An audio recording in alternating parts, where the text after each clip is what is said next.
think generally, in my experience, good direction is really simple. It's really terse.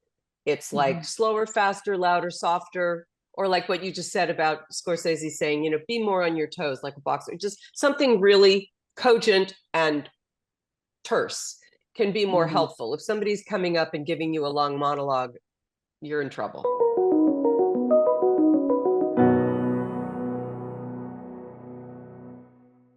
You've all had, to this point, even pretty extraordinary careers and varied careers. And one thing I love about acting and talking to actors is the amount of things they pick up and research and things like that. I'm curious for each of you, what is your favorite skill you've picked up in researching a role, performing a role?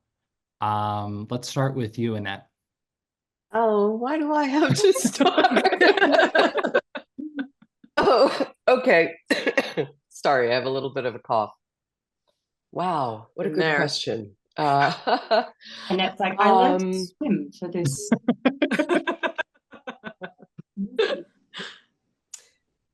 Yeah, it's tricky. It's tricky to answer that without being self-inflating. And that's true of so many of the questions that we are posed, because that's just the nature of the situation that we're in. Sure. I don't know. I feel like every time I've worked, I've been able to grow a little bit, even with things that don't go as well. And I know that's kind of a cliche, but it is true that the films nobody mentions that I did, that we work just as hard on those, and we care just as much on the projects or the plays or whatever they are, the ones that no one really takes note of. But personally, they can. I remember I once met a woman. I was working on a movie called Regarding Henry, which was about a family and a man who is brain injured from a gunshot. That's Harrison Ford. I played his wife. And the movie ended up being not terribly serious. Obviously, this is a very serious matter. And the movie is a very good movie. I love it. Mike Nichols directed it. I got to work with him, Harrison Ford, etc. That was amazing.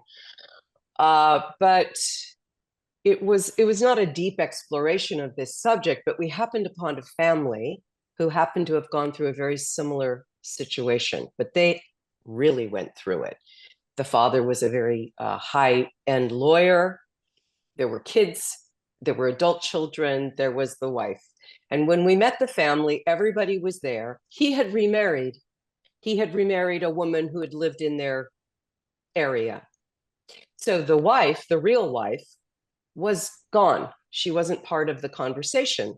And of course, this was very personal stuff. So, I mean, I felt very, very sensitive about talking to these people about their lives and how this had affected them. When the father, the breadwinner, the alpha male of the family is taken down, compromised mentally, etc. So after a few meetings with them, I talked to one of the daughters and I said, look, I don't know if your mother is at all open to this, but I would love to talk to her. She doesn't know me. I know this is a very personal situation. She's now divorced from this man, so I don't know what her story is. And the daughter eventually said, it's okay. She's agreed to meet with you. So I drove up I rented a car. I drove up into this area that I didn't know. I remember I got lost. I was very nervous. And I showed up at the door, and she was in this big house by herself. She had also remarried. And through the course of the conversation, she was very dignified and very closed. And I said, look, one of the things that I've discovered in researching this woman is that the irony of the situation for many people that many women in this situation, is that his life was compromised, but it sort of gave you a new life, because suddenly she took over and she had to make all the decisions for the family, and she had to basically rise to the occasion. And it sort of gave her a life. And I started talking about how horrible this irony was that this tragedy causes her to sort of wake, or some women to kind of wake up and discover a new life. And she just started to cry. It was just, I will never forget it. This moment between me and this woman, I had never met her. And it wasn't even that germane in the end to the movie. But just for me personally to have this moment with this woman, and she basically then was able to open up and talk about what had actually happened to her. And yes, they divorced. It's not a happy ending kind of a deal. It's real life. So I don't know. That's one that I can share. And I was just going to say, when I started to weightlift. I was going to say pickpocketing, and then I've been sitting here listening to this stunning story. Annette, like, damn it! What other answer could I give? This is why we start with Annette Bening, you know? There's an extraordinary story right around the corner. Life counseling is the skill. Truly. No, but sometimes when we talk to people, that happens, right? There's a kind of, I don't know what that is, but every once in a while we just get to connect to people in a way that is unusual. Absolutely. And also in playing a real person too, that's which the three of you, except for Margot and I, the three of you played real people here, which is it's a huge responsibility. And you know, whether you get to speak to them or whether they've passed or whatever it is, it's an immense weight and responsibility. Lily, did you get to meet people that knew her, the woman that you played, Molly? You know, there's really nobody alive that knew Molly Burkhart. She passed away in 1936. There were people who remember Ernest, Leo's character. He passed away in 1986. Just a few months after I was born, actually. Not enough room for both of us. But no, Molly was created by some memories that her son held and passed on to his granddaughter, Margie Burkhart. But getting to sit with Margie Burkhart particularly is where because these, you know, traits are passed down. And I think a lot of times we inherit, particularly from our grandmothers, like a lot of the things skip a generation, it seems. Like, I mean, I've got my grandma's nose and kind of some of her personality, and it skipped my dad. But anyways, Margie, just the way that she conducted herself, the one thing that I really picked up from her was when would kind of float an idea or ask a question or, you know, just propose something that I was going to try if she thought that would be, because I wanted to vet everything every choice I was going to make about Molly through Margie. She just had this incredibly like beautiful pacing where she would, you know, catch the question, think about it. You wouldn't really know what she was thinking, but you would watch it like turn over in her head. And then just kind of this little wry smile that would pop up, and then a very like plain, like to the point answer. And I think that like that warmth, that humor, that specificity that she had just in answering questions, and also, you know, kind of wondering and supposing maybe who her grandmother was and what her grandmother would have been like. A lot of Margie went into the character, as well as my one of my language teachers, Janice Carpenter. Her father wrote out and created the Osage dictionary, so she's very much like the grammar person, reconstructing the language. You know, there are a number of fluent Osage speakers, but largely most indigenous languages in America are, you know, revitalization efforts. So, you know, Native actors are oftentimes tasked with this, but picking up these languages that not many people speak. And in speaking with Janice, and just the specificity and the clarity of the Osage woman's dialect, because men and women both speak in different dialects, I kind of picked up the regality and just kind of like the proper like Southern lady, the very gentle.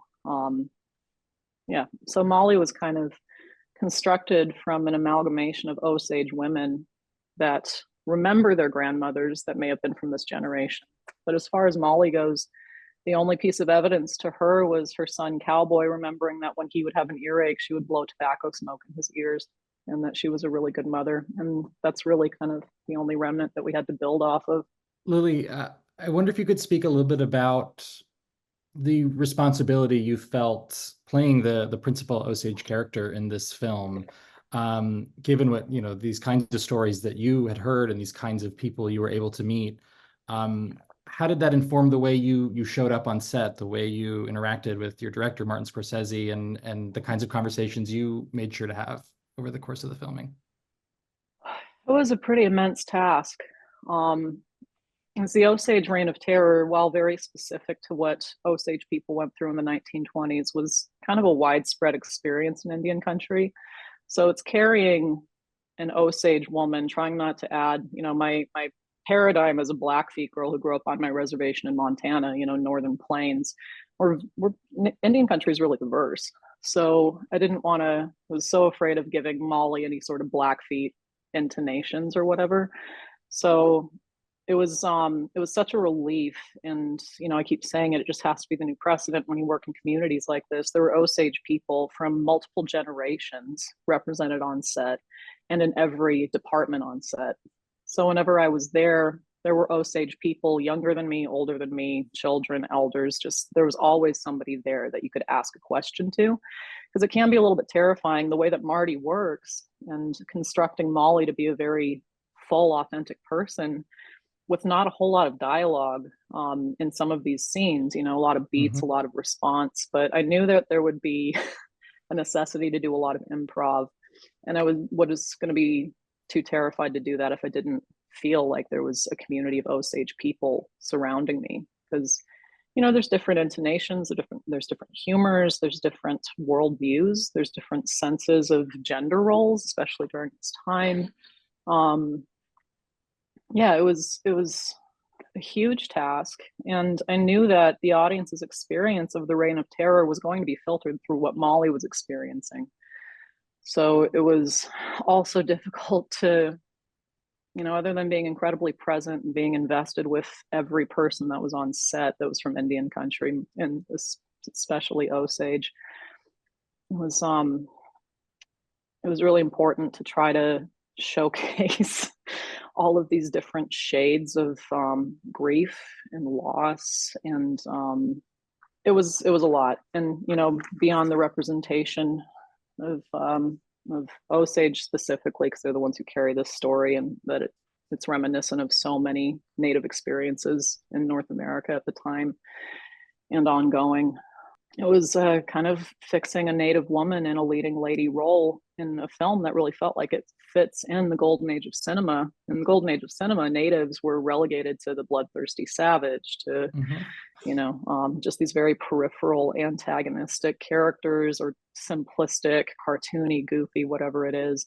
So there was also the, you know, through an Osage filter, you know, a woman who comes from a matrilocal society where women own everything, have a different sense of self, placing that kind of leading lady that we were excluded from for so long. And, you know, referencing films such as The Heiress, you know, Olivia de Havilland's character in The Heiress had a lot of influence on Molly.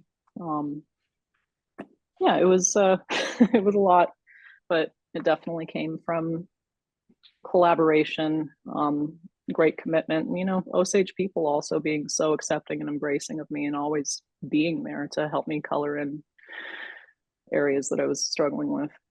Carey, you also are playing a real woman in Maestro, and I've seen you say in the preparation to play her, Felicia, you realized that you'd been holding back a little bit as an actor coming into this. Can you say a little bit more about that, and what about her particularly made you want to not hold back this time? I always felt very, very comfortable. In fact, my learning skill story was going to be about a play I did where I had to make a spaghetti bolognese on stage. And that's great. it was the most cooking I've ever done in my life, and I still have not. I've never made spaghetti bolognese again. But I always felt very and not trained, because I didn't get into drama school. I had kind of disastrous attempt to get into drama school, and they said I should go and be a, you know, children's television presenter or something. But I always felt like weirdly very comfortable and very, you know, very kind of prepared for theatre in a way that I could just be I could go on stage and do a performance, then come off and not remember anything, and that kind of amazing feeling that you just, and maybe that's not the best performance, but that it feels like you're not self-conscious at all, and very, very happy to pour everything into theatre in a way that in film I always felt a bit like, and I don't know if it's because it came a little bit later, or if I didn't feel the kind of like I was prepared for it or whatever, but I just always felt incredibly self-conscious and would have to work, my main job was trying to forget that I was being filmed, basically, and that I just felt like the closer the camera was, the worse off I was. And I think I'd always kind of slightly avoided characters like her, because like Felicia, because I think, she had such a specific dialect, and she was, not a very well-known person, but to my mind, someone who was very specific, and I had to sort of like do it's not an impersonate, but I had to like be her in a way that everything else I could be an approximation of someone, or a take on someone, or I could. And this time, especially with what Bradley was doing, it felt like, I really have to sort of, I kept on, every time we read the script, I kept on trying to do it in my own accent, like sort of posh English. And then obviously I knew that I had to do it in her dialect, but I was kind of really holding off trying to do it. And then, I basically got to the stage with Bradley where I realized that the sort of the only approach was to sort of stop trying to be, I found lots of sort of the things that I probably would have done loads in drama school. I found all of those things excruciating, and I didn't want to do any of them. And the first play I ever did, the director had to come and drag me down on stage to warm up, because I was so allergic to the idea of doing any of it, because I was just afraid. So I think on this job, I just suddenly, I finally realized that if I was really going to try and achieve something properly, I'd have to like not worry about looking like a prick, and just just do it, and like whatever, and go for it, and not be afraid. And the more I did, the more kind of addictive that feeling was, and the more I loved it. So I don't know if it's changed everything forever in terms of how I work, but I do hope that I can bring a bit more of that kind of lack of self-awareness, and a bit more. And also having kids, I've just been, I have to try and find, I don't know if you guys find this, any of you, and Annette, but you need to sort of almost schedule time to prepare for work in a way that that I've just found. So I want to prioritize my work in a way that I think I've kind of just gotten away with stuff for a while. So that, that's a long, messy answer, but yes. It's a great answer. I mean, I'm curious, I'd love to open that up though. I'm curious if the rest of you have had those kinds of moments in your career where you've realized you were in this one place as an actor, and suddenly you're ready to break through and do something completely different. Mm-hmm. Yeah. I mean, it was refreshing hearing all of that. Like I don't know, I definitely resonate with that idea of, while you're in the rehearsal process, like you slip back into what's comfortable for you, because I don't know, maybe that's when you're in your own voice, it's a little easier to try to eck out the dynamics and the relationship and everything. But I also find that those last little very refined things often kick in, like in theater, usually like dress rehearsal or day before opening, then a lot of the little things start as soon as you feel the energy of the audience. But also when cameras are up and you're past the rehearsal period and everything, it almost feels like there's like, prepare 80% of the way and then let the last 20% show up while you're doing it, because you kind of need that freneticism. And for some reason, like there's one character that I played last year since Killers in a film called Fancy Dance. And that character, I watch it now, and I mean, I love that you said that, Carey, you kind of forget the performance. And I do think it's a testament to how in the moment you are with it, and how, maybe beside yourself you are, and really allowing the character to come. As I was terrified of that one, and I don't feel like that character showed up until I was in my final fitting and could see what she would be wearing. And then when cameras were rolling, suddenly the voice was there. Suddenly the relationship was there. And I almost feel like if I had over prepared it instead of just allowing the space and like realizing I knew a lot of people like this woman and that she would just show up. Emma, what about for you? Well, yeah, to your point of, realizing that you are like, you want to move into a different sort of space. I started working in film when I was 17, and I did comedy. I always did comedy, and I did Easy A, and then I started working a lot, and which was wonderful, not always great stuff that I was part of, but I was working a lot, and I was really like, I have to take these opportunities, while they're coming to me. I need to say yes, and I need to really like just do as much as possible, because that's what I've been told, and I'm in my early 20s, and I got to just soak it all up. And I burnt myself out hard when I was about 25. I started hating it, kind of. And I'd seen people that I love that, started a job, not actors, but like people in my family that started a career in something that they truly loved, like started a business for something that they loved,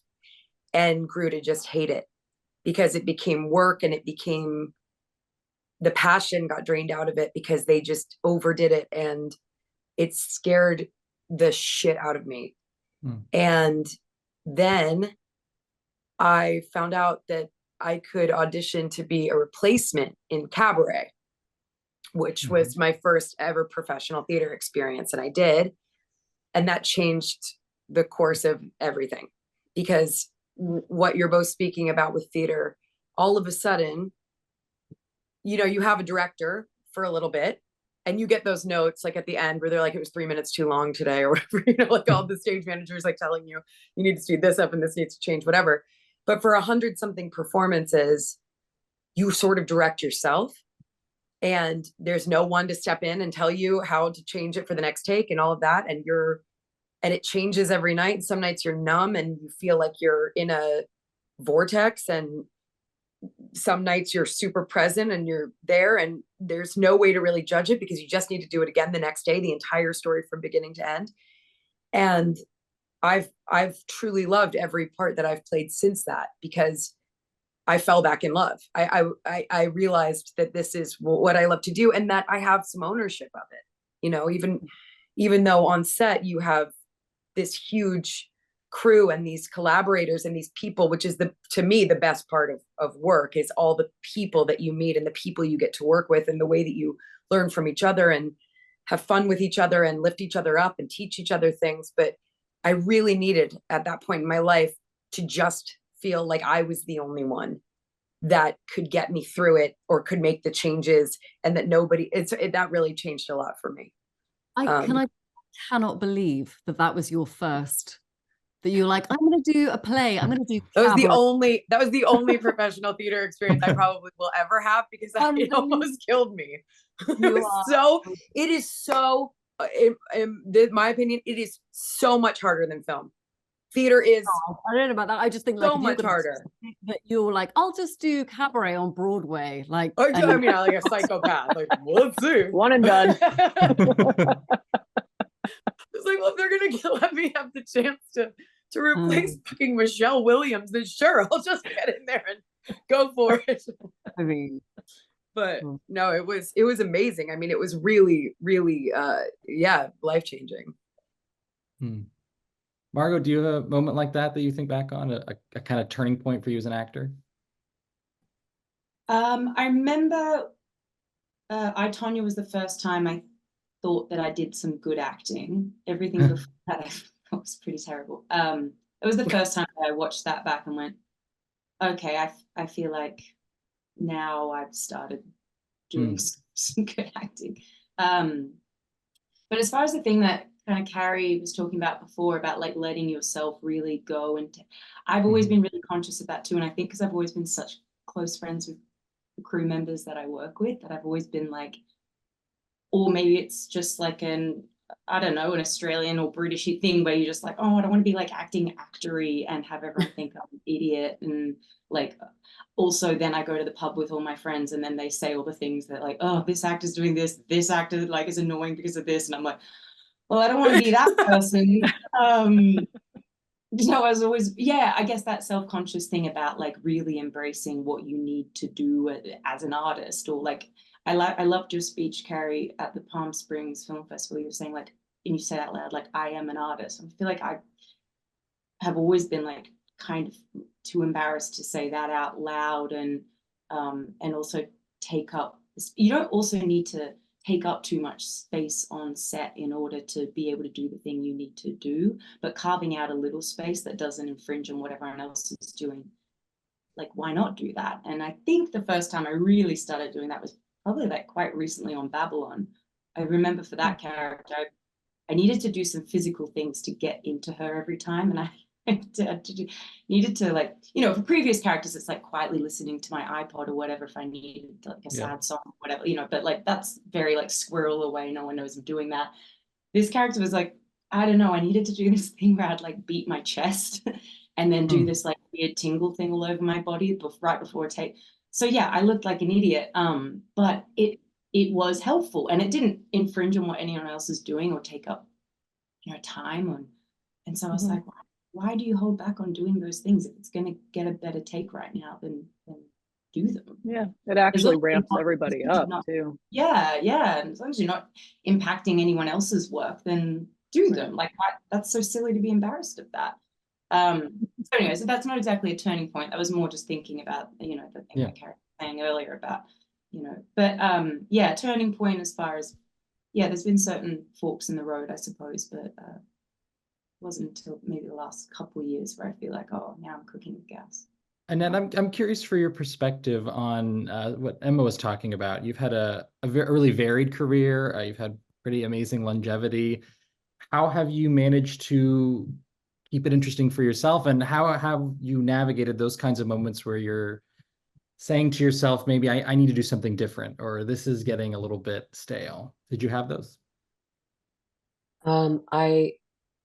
When I think about turning points, I think about more in my personal life, how something is changing, and then how that affects the work or the choice of work. So once I didn't start doing movies till I was almost 30. So I had a lot of learning to do. I was really felt for many years like a stage actress pretending I was a film actress, whatever that means. I don't know. It's just my own insecurity, I suppose. So it took me a while to get my feet on the ground about that. And also, I mean, I think one of the things we're talking about is that film is really a director's medium. It really is. We're there to serve the director's vision. And until we direct ourselves, we're not the ones deciding which take is going to be used, or, you know, which angle or where to put the camera or any of that. And there's certain liberation in that for me. I like that, especially because I'm so busy I had 4 children, so I was so busy doing my own personal life that going onto a set and having somebody bring me coffee and being able to just go in and do something with a group of people is like such a relief. And so much easier, by the way, which took me a while to figure out. So I'm sorry, what was the question? I think that's a good answer. Okay, good. I'll just stop. I'm gonna roll with that, the director's medium point, because Okay, cool. I think you each have really interesting collaborations here. And Carey and Margot, I'm curious for you if you found there was anything different, unique about working with actors who are also filmmakers and, you know, incredibly successful, noted actors at that. Did you find it was a different kind of dynamic? Margot, you wanna? Yes, yeah, there is something a little bit different, I think, when you work with a director who's also been an actor. I think there is, you know, just an obvious level of understanding. They've literally been in your shoes.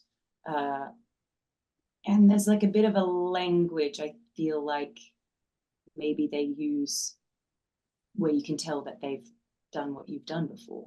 I love it. I love it both ways. I also really enjoy working with, well, I love working with directors, obviously, but they all do it so differently, like wildly differently, and they don't know how each other do it, which is so interesting because we get to see how everyone does it and they don't. They've only ever been on their sets for the most part, which is really interesting. And everyone's got different methods of doing the same job, and it gets different results.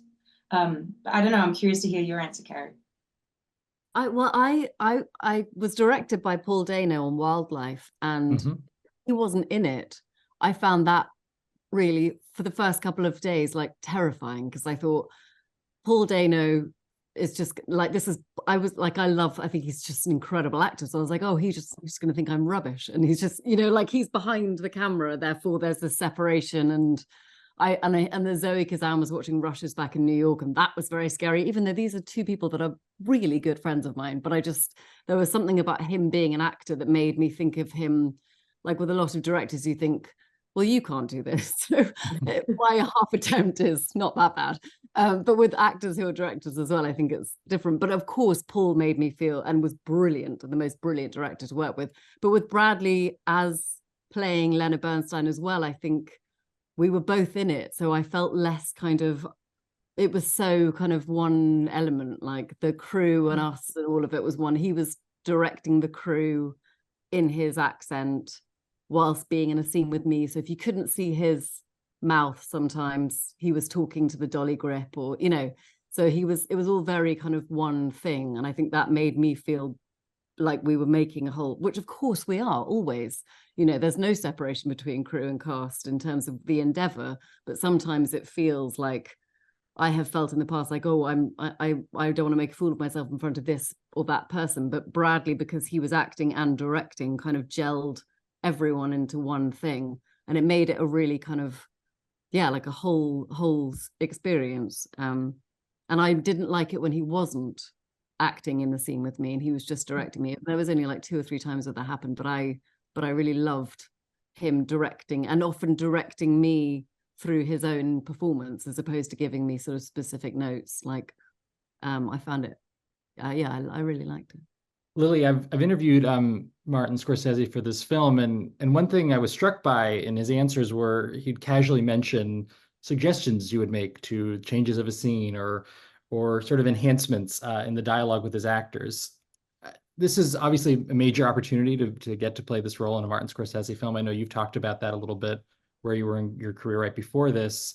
So I'm wondering, like, how you felt, what level of comfort you felt in terms of having those kinds of dialogues with him, showing up in that way, especially given what you were saying earlier about the necessity really of forwarding that Osage perspective as best you could. Yeah, I mean, Margot probably can speak to this too, but Marty just makes it easy to work with him.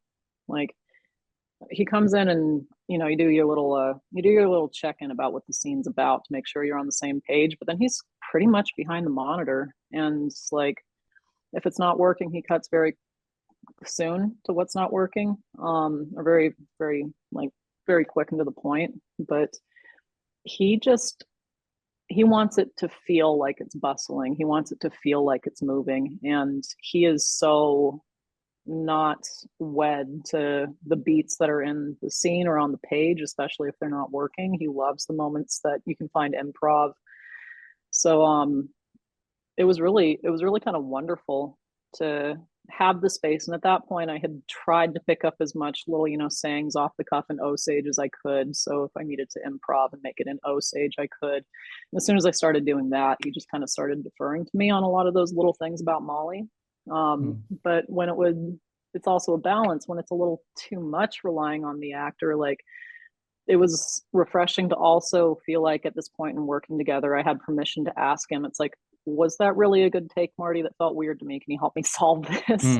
And then he would just like immediately, oh yeah. And then like he'd start pulling in all of the references that he had in his head. And I would like kind of vet it really quickly. Okay, that tracks. That doesn't track as much, but I see what you're saying. So it was, I always tell him he's the oldest 20-year-old I know. He's just like, he's got so much energy. He's got so much on creative energy all the time. And he's just fresh in the discovery of it constantly. And I think he really relies on his actors to do that. So that was daunting. I'm so grateful that production was so invested in the community here. I say here because I'm actually in Oklahoma right now on Osage country. people were so invested in building relationships here, which clearly I'm here now. I come back here a lot. But that started with production, that started with Marty, that started with all of us, all of the actors, whether we're native, whether we're playing an Osage or not.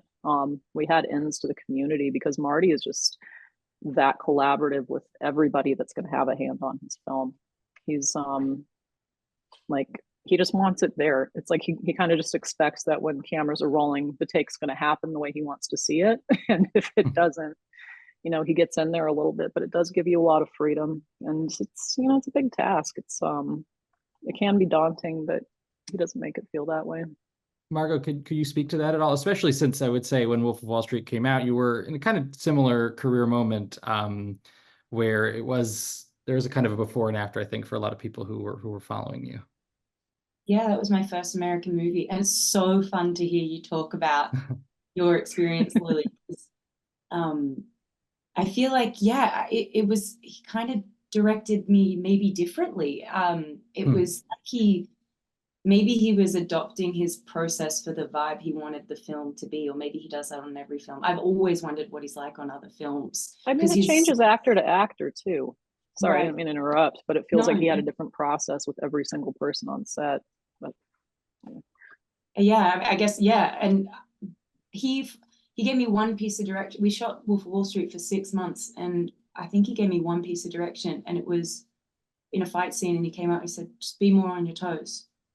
And I was like, he walked away and I was like, does he mean physically or metaphorically? Maybe do a bit of both. And he said, no, be more on your toes, like a boxer. And I was like, oh, cool, Raging Bull director. Anyway, and then, but he would tell stories. I'd go sit at his, you know how, does he still have the taxi driver thing on his monitor so that no one can stand behind him at the monitor? Yeah, so he had that. And so does the VFX cart. He doesn't like people standing behind him at the monitor, and he's got the rear view mirror, like in Taxi Driver, and like in a car. And anyway, so I'd go sit at his feet, and he'd tell stories. And I'd be like, tell me about like meeting a gangster. Tell me about this. Tell me about that. And he would tell these stories. And then sometimes I was wondering if he was telling stories because he wanted me to kind of do that thing that he just talked about in a story in the scene. And I don't know if that was his intention, but I just started doing that. So he would tell a story and he'd say something like, oh yeah, and that, we called the Verrazano Bridge the Guinea Gangplank. And then, so in the next take, I'd do some improv and be like, yeah, so I'm across the Verrazano Bridge. We call that the Guinea Gangplank. And so I was like, I don't know if he wanted me to put that in, but he did. I don't know. That's kind of what our back and forth of directing. He'd tell me a story and then I'd take something from that story and put it in the next take. It was a really fun process. And he's just, he's a brilliant storyteller in real life and on screen. But it was very much a atmosphere he created. I felt like that gave us a lot of direction, and it was, just the more crazy things got, the happier he would be. So everyone would just get crazier. And it's interesting. I mean, I do feel like the atmosphere or the tone a director sets on set does influence the tone of the film in a pretty major way. And on the Barbie set, I feel like Greta couldn't have made a more joyful environment, a more inviting, everyone's welcome. It's just like bursting at its seam with creativity and color and fun and love. And because she brought that and exuded that every day, the set became that, and then the movie became that. And I do often think that the tone the director sets really does influence the film that you end up making. What kind of mood does Yorgo set, Emma? His rehearsals are quite famous, for instance. The rehearsals are so fantastic because the actors all just kind of fall in love with each other and feel so comfortable around each other that it's like, you get to go from there after having spent like a month, just bonding and embarrassing yourselves. Well, what is the rehearsal? Because I don't know. It's ludicrous. It's like theater games for 3 weeks, and you're not doing, I mean, you're sometimes you do dialogue, but he makes it up as he goes. So he sort of just like we do like a warm up, and then he'll say, okay, let's do scene 15. So that's, Willem and Rami, and you're going to stand and you're going to be 1 foot away from each other and face each other. And he doesn't want you to bring the script. So he's like, just say whatever you remember from that scene. they're like, okay. And then you get up and he's like, all right, after each line, I want you to tell Rami, you tell Willem when he speaks, while he's speaking, I want you to tell him what you like on his face.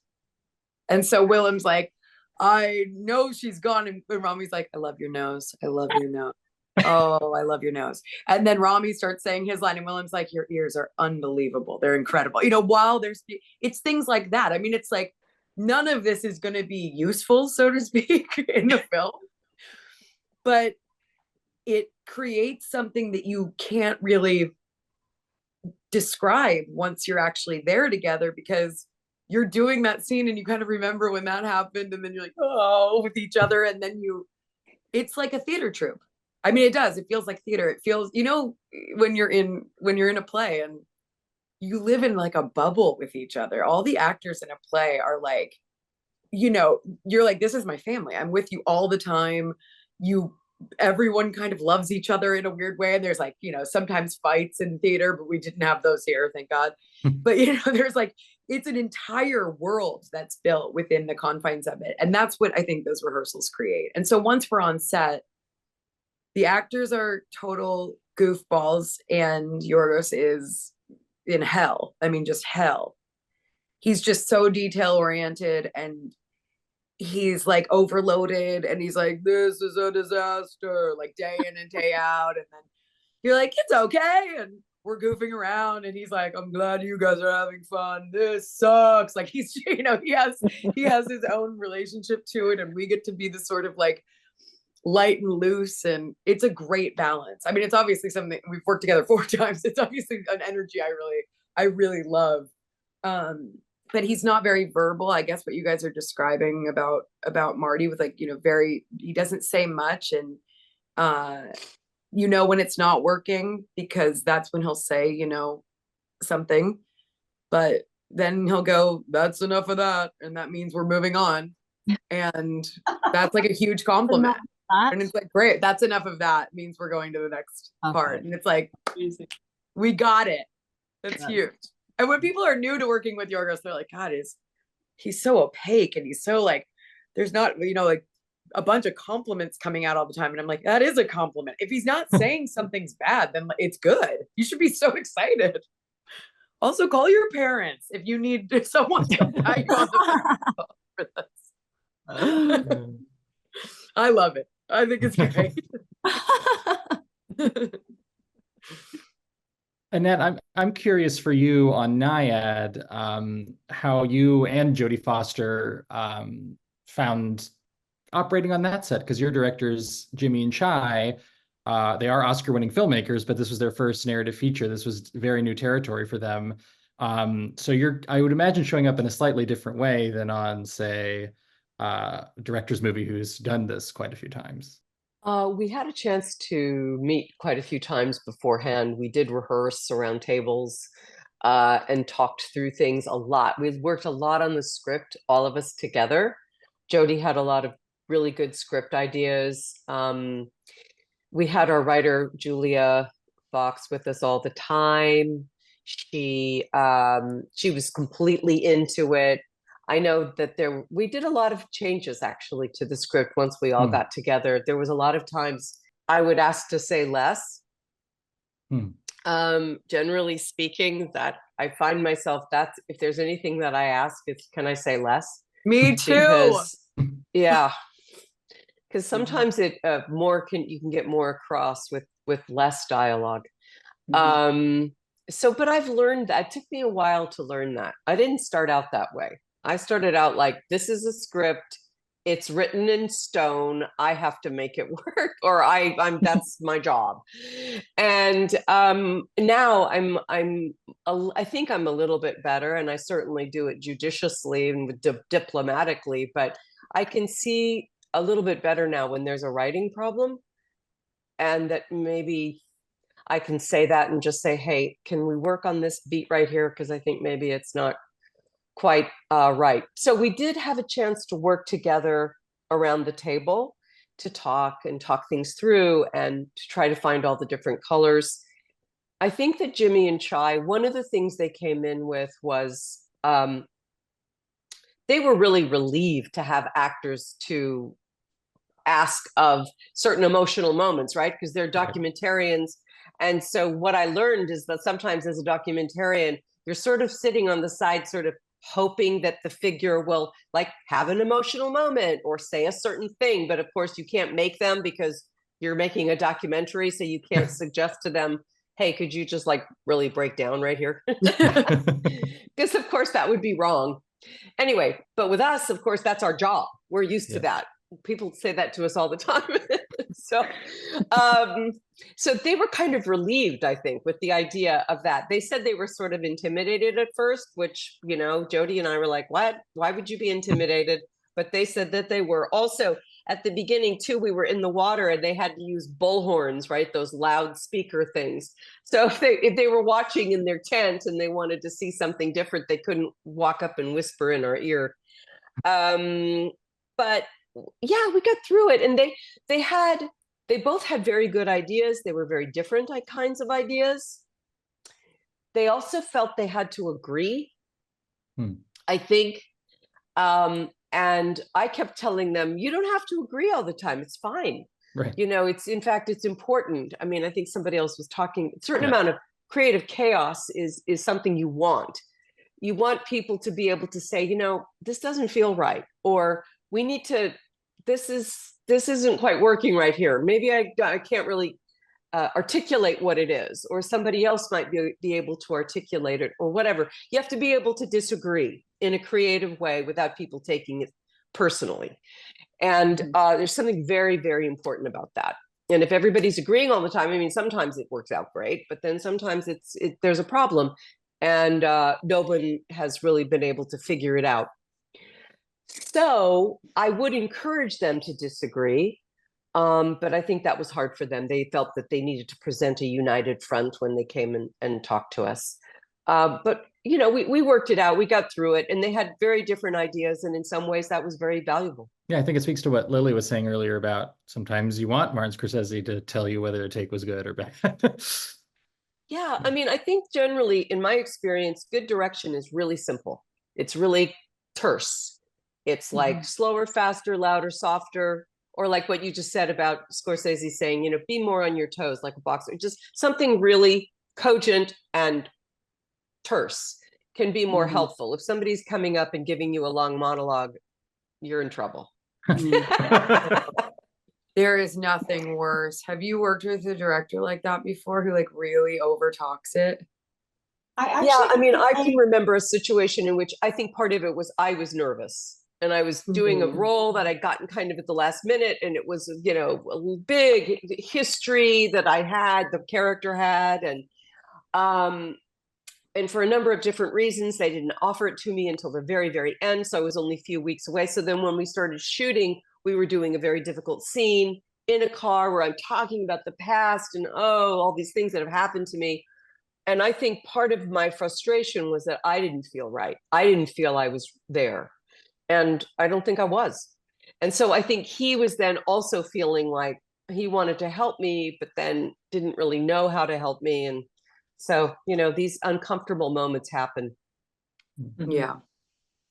Margot, it sounded like you also had an experience like that. No, I was actually going to say that actually Greta does give very long, like comes in between and doesn't give short spurts. It's kind of more of the Scorsese thing of like, she says like, she doesn't describe what she wants you to do in great detail, but she'll be like, you know that thing when da da da da da da da, and she'll talk about like sometimes when like a little kid cries and then they do this and this and this, and then sometimes you feel like that, blah, blah, blah. She's like, there's something in there. And then she'll walk away and you're like, oh, okay. So it's not that she's saying what to do in a very like flowery way, but she'll be like, I was watching this TikTok this morning and da da da da da. Or you know, like Barbara Stanwyck does this look that, you know, like it can be quite, it's interesting, very, very but not actually slower, faster, that kind of thing. She also would listen a lot without watching the monitors, which was interesting. Whoa. So like that's I'd look cool. Like have her eyes closed, listen to a take, and then come in. I think she's so good with like timing and comedy and all that kind of stuff that actually she needed to hear the rhythm of something. That's cool. Well, folks, we do have to wrap, so we're going to go with one last question. You're each here for amazing performances, all nominated. I'm curious, looking back, if there's a piece of advice you would give yourself when you were at an earlier moment in your career, maybe hoping to get to a point like this. Carey, let's start with you. Oh, Nobody wants to go first, but somebody's got to. I'm definitely the latest here in England. Piece of advice, I don't know, it's all, the job is the best bit, right? Like the acting is the best bit. That's fun, and for the most part, and everyone here, I think, is, there's very dramatic bits, there's very emotional bits, but actually, if you asked any of us, like every single day of shooting is generally just awesome. And like Annette said as well, you walk on set and someone makes you coffee and you get to pretend. It's like, what a fucking great job. That side of it, I think, is like indisputable. We're so lucky to have, jobs that we adore and get to make things, and that's so fun. I think I would probably say to my younger self, like, the rest of it is like less important than you think. And, just try and have fun with all of that and listening. Like, this is the coolest thing, to just sit and be in groups like this with these actors and listen to them tell their stories. And also, can I just say, Margot, when I saw you in Wolf of Wall Street, I had not seen much of your work before, and I was like, oh, they must have found some like local girl who can fucking act, because you were phenomenal. So the idea that you didn't think that you had turned in like great work of Titania was absolute garbage. But I would agree with that. My younger self would be like, this is fucking hilarious, have a great time, and you've got a good job. Lily, how about you? Yeah, I mean, echoing what Carey said a bit, have fun. When I was I think all of us, when we're starting out, there's definite nerves and you feel like you need to take it more seriously than perhaps you do. But the best work, even when it's intensely, like, can be very traumatic work, very tragic work. Like, just have fun with it. It's it brings life into the whole process. It brings camaraderie with the people that you're working with most closely in a scene, and then also crew. It makes everybody's time feel way more worth it. I think just have fun. I mean, I also second what both of them just said. I guess my advice for myself is, in that same time period that I was talking about earlier, when I really got burnt out and I was overloaded, and I forgot to reach out to my friends enough. And that, I think, is the most valuable thing to never let go of. The people that you love, where you can keep your skin thin so you can continue to be a creative person. And there is all this other stuff, like Carey was talking about, like on top of the acting, there's all this other stuff, and some of it can get overwhelming or bog you down, or you can overthink it. And the people that you love, whether you're working or not, because we're here for 3 months at a time, and then we have long stretches of time off. And I think cultivating those relationships that stay with you through everything, no matter whether you never work again or you're working all the time, is the most valuable thing that I hope I never forget to cultivate again. Annette? Yeah, I would echo. Hang on. I just have to take my throat lozenge out. I was just hacking away on mute. Yeah. Annette, I did that to you before. I think we're all sick. Okay. So yeah, my mind definitely goes to what Emma was just talking about, that the relationships that you have outside of work.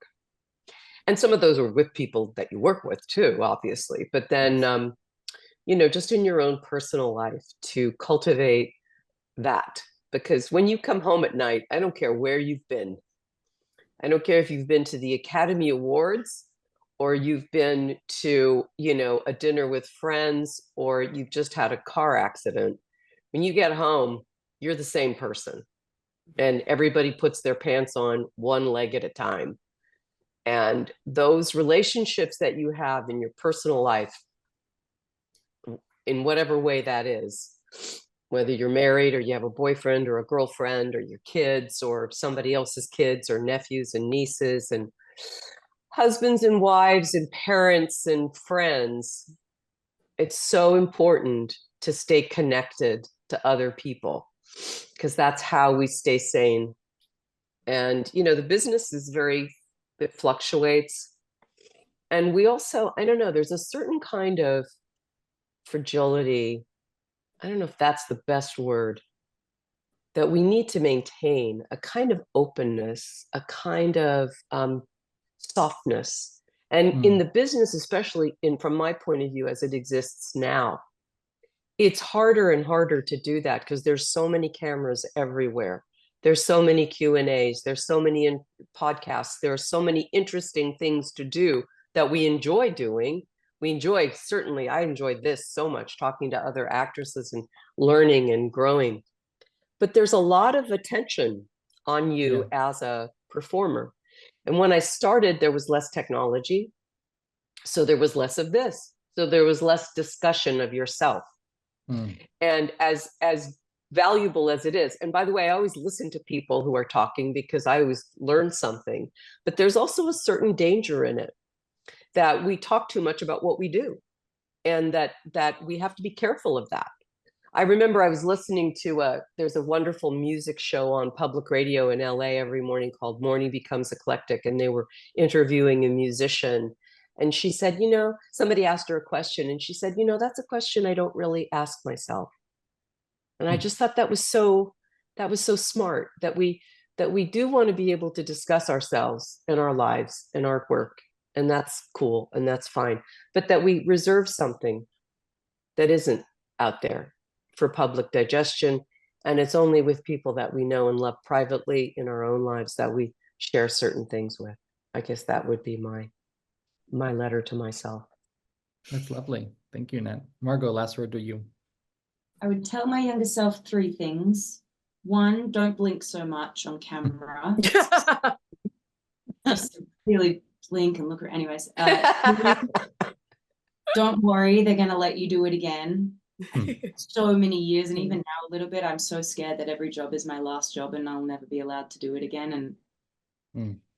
And I think I'm gonna, anyways. And 3, like I said earlier, don't be embarrassed to do what you need to do on set in order to give your best performance. Wonderful. Well, Margot, you have a wildly successful production company. You created Barbie from scratch, and you're worried that they won't let you do it again? Yeah, I think I've taken the preemptive measures. You're doing so I can keep doing it. Yeah, now they'll never be able to stop me doing it. Exactly. You have created a foolproof plan. Yes. Thank you all so much. This was really wonderful. We appreciate your time, and congratulations again. Thanks, everybody.